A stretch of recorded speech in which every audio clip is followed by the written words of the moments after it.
Bilakah akan berakhirnya kesengsaraan umat Islam di Palestin? Okey. Umat Islam di Palestin ini sangat-sangat istimewa. Nampak? Kita ingat kita istimewa dah. Istimewa dia lagi.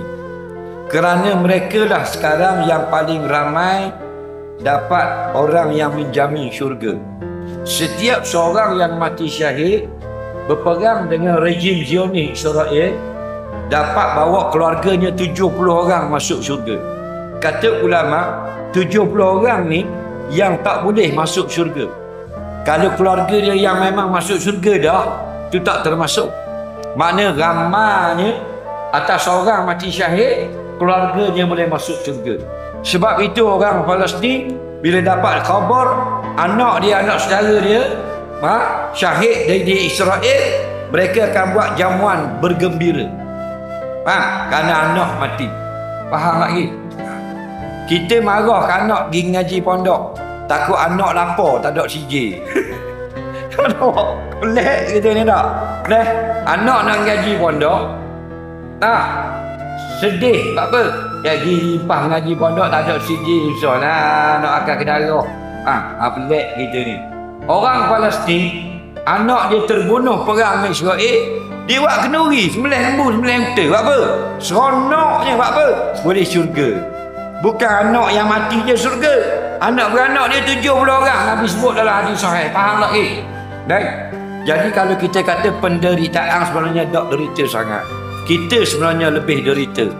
Kita dengan macam-macam, dengan LGBT, dengan ketaruh harok, dengan dok dengar tikus semayang, dok kena pintu sejik, kita lebih sengsara. Jadi Allah beri kemuliaan orang Palestin, mereka dapat merasai nikmat yang paling sedap. Apa nikmat yang paling sedap dalam dunia ini? Mati syahid. Kalau orang tanya kita, jawapan dia ialah mati syahid. Nabi kata orang yang mati syahid ni, dia minta dengan Allah nak hidup sekali lagi, nak rasa sekali lagi mati. Pasal hak mati baru ni sedap sangat. Faham lagi?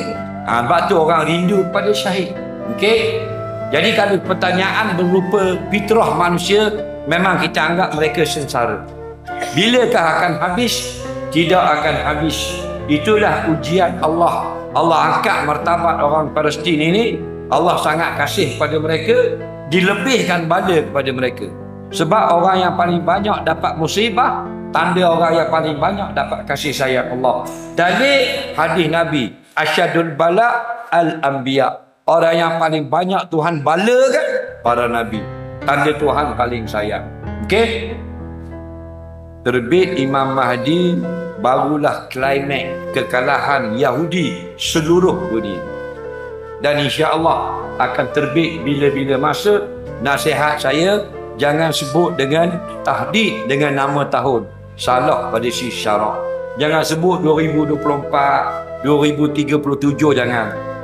Tak. La ya'lamul ghaiba illallah. Tak tahu yang gaib melainkan Allah. Insya-Allah.